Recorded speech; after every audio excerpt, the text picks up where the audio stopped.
Hey everybody, what's up? I wanted to do a farm video because I've had people asking me about that.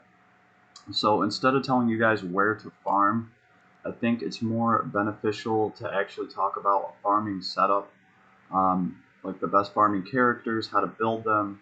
So I have my boy Robin up in the background right now because that's what we're going to be talking about.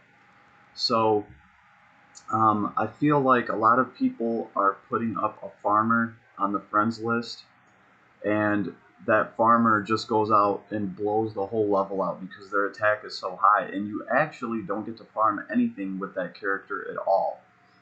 We're going to take a look at my Robin here because he is a really good farmer. He's carried this whole account in the past couple months, and I think you're going to be surprised. Out of all of my units that are like finished and complete, you would think that my Robin would actually be fully ability unlocked. But if we actually look at my Robin's abilities, here we go. Haven't been in here in a while. So this is where I have my Robin at. As you guys can tell, I pretty much stopped up here. I'm not going to get any of these attack abilities. Like, I have the resources to get all these. Ooh, actually, let's see. Did I just see that right? Cool, I have 7 red crystal clusters. I've actually been waiting to get 7 to unlock something, I think, on Bad Boy Shin, so that's cool. Back to this, though. For the most part, I will be grinding everything out over here as far as defense goes, magic defense, intelligence. I really don't care for the rogue. I've just been getting this stuff to unlock these abilities. Gold Rush I really don't need. But the important thing is to make sure you have Extort all the way unlocked. Here it is. You want to make sure Extort's all the way unlocked, okay? But as far as getting anything up here, I'm not going to do it because as you increase your rogue's attack, you decrease your chances of getting items because your rogue is going to be able to one-shot enemies, and you know the faster you kill somebody, the less likely you are to get items from them, right? So the only thing you want to do with your rogue is increase his crit as high as you possibly can while keeping his attack down. The other thing you want is skill charge 1, skill charge 2, and skill charge 3. You want to make sure that as soon as the level starts, your rogue already has abilities to throw.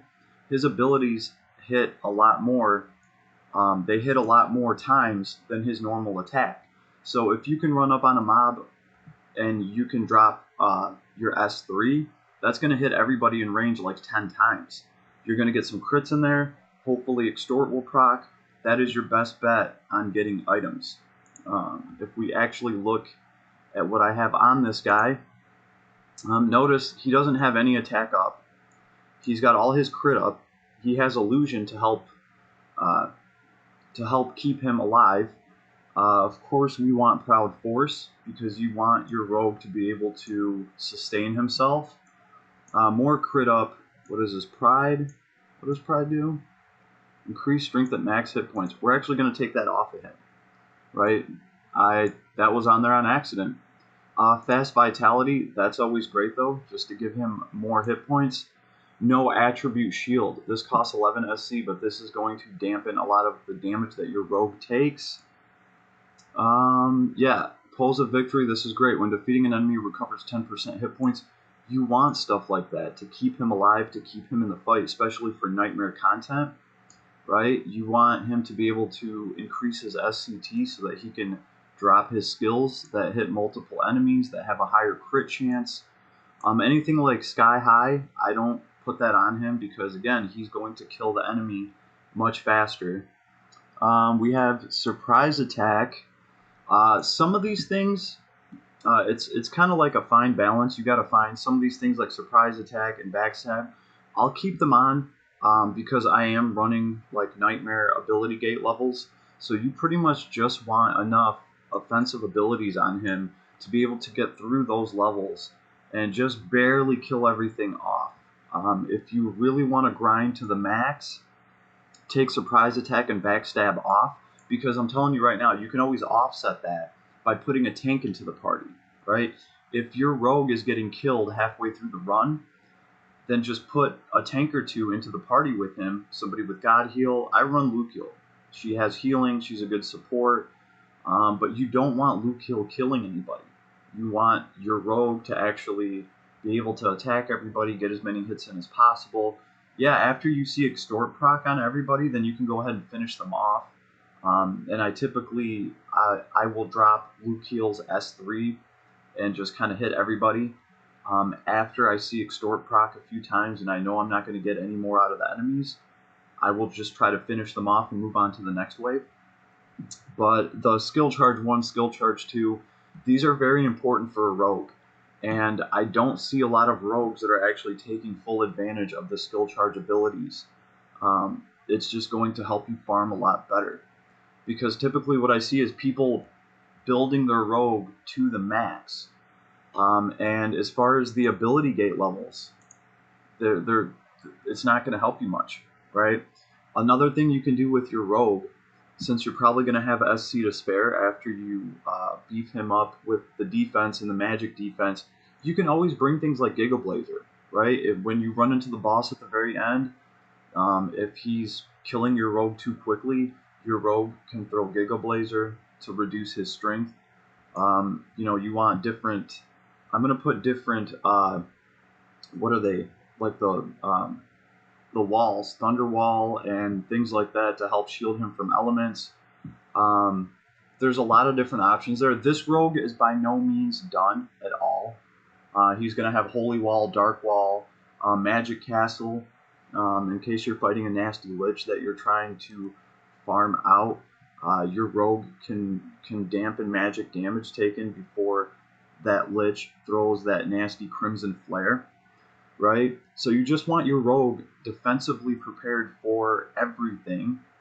And that's what you want to use your SC on. And like I said, a lot of the ability that the rogue comes with, you're probably going to want to take those off. And like I said, the only reason I have Surprise Attack and Backstab on is because I am running Nightmare level ability gate levels, right? If it wasn't for that, I wouldn't even have Backstab and Surprise Attack on, right? And of course, we already looked at my rogue stats. Let's see, his strength is 671.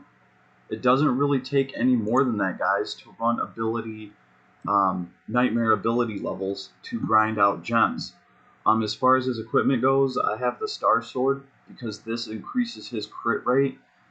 I'm going to tell you guys right now, if I could give this guy a different weapon with a lower attack that still gives him the 5% to his crit rate, I would do that. The reason he has Davin's t-shirt on is actually because of the evade factor on it.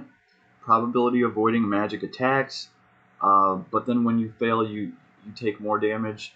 For me, it works out. I do like Davin's t-shirt on him. That's part of the reason why I don't have all the stats on him, because Davin's t-shirt does add 34 to your attack. So I think I have my rogue balanced pretty well. He has Ramiru's Honey on him, targeted by enemies more, which is actually what you want for your rogue when you're farming, right? Chance to, let's see, close to death, not chance to death, close to death. Chance to recover medium hit points once. So, in case my rogue gets hit with a nasty spell, Ramiru's Honey will kick in, I'll recover some health, and typically I will have Luke Heal there to God Heal him, like halfway through taking damage from a spell. So it works out for me very well. So this is my farmer rogue, right?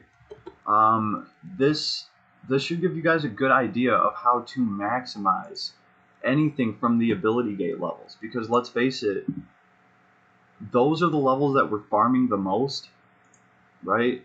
Especially when you're trying to build a character, you just need those damn gems. We need them all the time. And for some people, this might even save you some lapis, because you might be tempted to go in here and burn some lapis to get more orbs, just so you can farm out enough stuff to get a character powered up on day one. I'm guilty of it. I've done it a few times, because I want to power some of these characters up and at least unlock their abilities so I can see what they are before I make a vid and before I review anything. So, like, a very effective rogue actually does save me lapis when it comes to grinding out a new character, at least to the point where I can review them. So that's why I'm kind of trying to pass this on. Most of my grinding has been done here, okay? And I am running the nightmare levels, level 86. Now, I don't want to bring up my friends list, but I'll pretty much just I don't want to put anybody on the spot, but here's what I'll say. A lot of times when I'm grinding for materials, if I see another rogue on my friends list, I'm actually better off not bringing them. And it irks me a little bit because I'm not gaining like friend points while I'm grinding. In fact, sometimes if I see like a level 50 character on my friends list that I know is a new player and that hero isn't doing any damage at all, I'll run him. I will run him on the grind because that character is really not going to do anything. He's not going to do any damage, hopefully. He's not going to kill anybody. He's going to save all that for my rogue to do. And that way I still get some friend points that I can use later for stuff, right? Friend points are important. But what I will say is this. A lot of people are setting up a rogue. They're fully decking him out and making him very deadly. And then they'll put him on the friends list, and they will put the, what is that arc called? The Monster Hunter arc. The Monster Hunter arc that, that gives you, here it is. Oh, Beast Hunter, not Monster Hunter. Sorry. A lot of people will put the Beast Hunter arc on a fully decked out rogue, and he will look like a farming character, and you will run him, and he will kill everything in one hit. Extort will never proc. You will never get any extra items off of that. So what I've noticed is typically I'm better off just running without a friends list character. It's really hard to actually find a farming character on the friends list, and that's kind of silly because they're really easy to make. It's an underpowered rogue, right? You underpower him to the max with lowest attack as possible, highest crit possible, and then just go with defense and magic defense and self-sustain, because it's all about the number of hits that you're going to get on your enemy before he dies. That's going to increase the amount of crits that you get without killing your enemy, which is going to increase the amount of extort that you get. And same thing with trick risk. I feel that with Zox, Zox is even more problematic for farming. You will see a Zox on your friends list, and you're like, oh, cool. He's got the Beast Hunter arc on him. He's a farmer. Maybe I'll be able to extort some items, and this guy will be able to trick risk some items. Guess what? Zox goes through and kills everything in one effing hit. Instantly. Boom, boom, boom. You go through all your waves. Everybody dies. Okay, granted, he's gonna trick risk an item. Maybe two if you're extremely lucky. Hopefully he has that Beast Hunter arc. And you'll get some items off of that, but it's not going to be anywhere near as good as if you just run your underpowered rogue with a high crit, and you actually take the time to farm that level out and get as much as you can out of it, right? That is the big difference for me. So, like I said, guys, if you really want to make a useful friends list character, put Beast Hunter on your rogue. Get rid of all of his attack stuff. This ain't the time to show off, all right? We're trying to grind items, and write, write out that he's a farming rogue so that people know. They don't expect a high attack out of him. They don't expect him to clear a boss for him, because I feel like on the friends list, that's a lot of what I see. I see a Zox or a rogue that's set up to kill bosses, and they have the Beast Hunter arc on him, and you click on him thinking that you're going to be able to use him to farm items, and you're actually worse off. You are wasting your resources, right? So let me give you guys kind of an example of my actual party that I've been using to grind. So Amelia is here, but she's leaving this party, and when I've been running Amelia, to actually look at her her skills. when I've been running Amelia, notice I'm not bringing Blizzard and Diamond Dust and any of her magic. And pretty much this is what she looks like.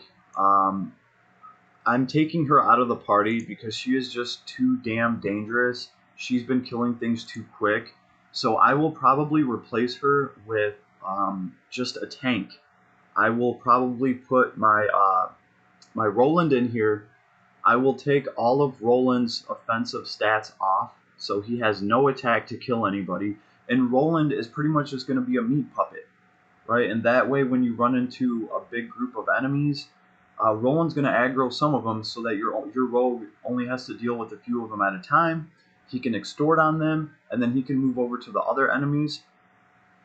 Luke Heal is here just for God Heal. I really try to keep her attack and everything down. And really, I've been running these two just to kind of, teach some abilities to them off of some other arcs. But I gotta say, Amelia is coming out of the party ASAP.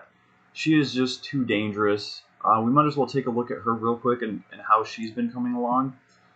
This is the easiest character to grind out in Last Cloudia history, I feel. Mine is fully woke. She's woke AF.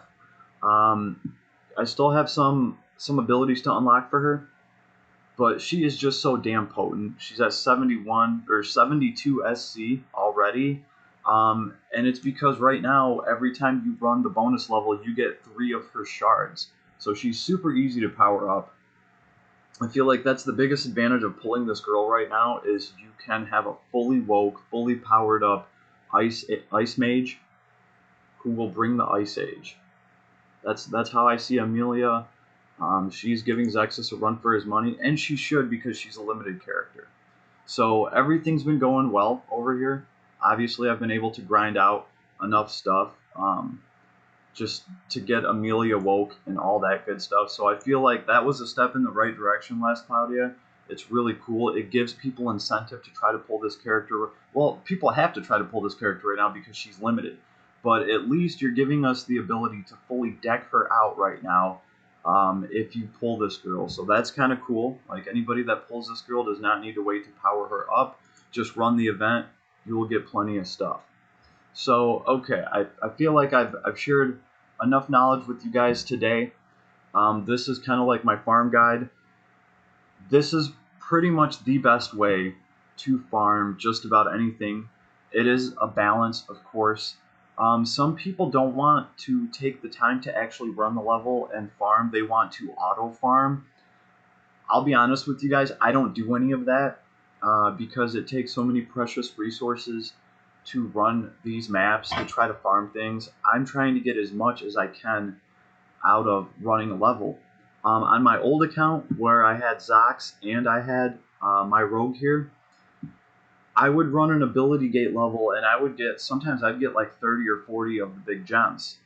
This account can't do that because it's very underpowered compared to my old account. But I was doing the same thing with my old account. Like, I would have Zox and I would keep his power as low as possible. And I feel like if you're farming with Zox, you do have to manually do it because you want to set up as many backstabs as possible. In order for him to get Trick Wrist to proc, you want to be attacking your enemy from behind. And I guess, you know what, let's cover the other rogue real quick. The strategy that I've been talking about works for Zox and Dark Robin. Okay, and for anybody that just has missed the farming strategy for normal Robin, this is what I will say about normal Robin. We might as well cover him because not everybody has Dark Robin, right? And if you have normal Robin, you should definitely be using him, especially if that's the only farmer you have. They make a huge difference. So as far as Master Thief Robin, OG Robin goes, what I would do with this character is I would actually, for Robin, it's kind of the opposite. You want him to get the kill. Robin has a chance of stealing an extra item from you if he gets the kill on the enemy.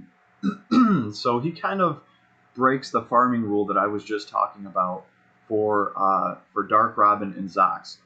For this guy, you want to get the kill. So you actually do want to build this guy to be as OP as possible. specifically what people were doing when the game first launched, and this was the only feasible farmer. What people were doing were actually building up his intelligence.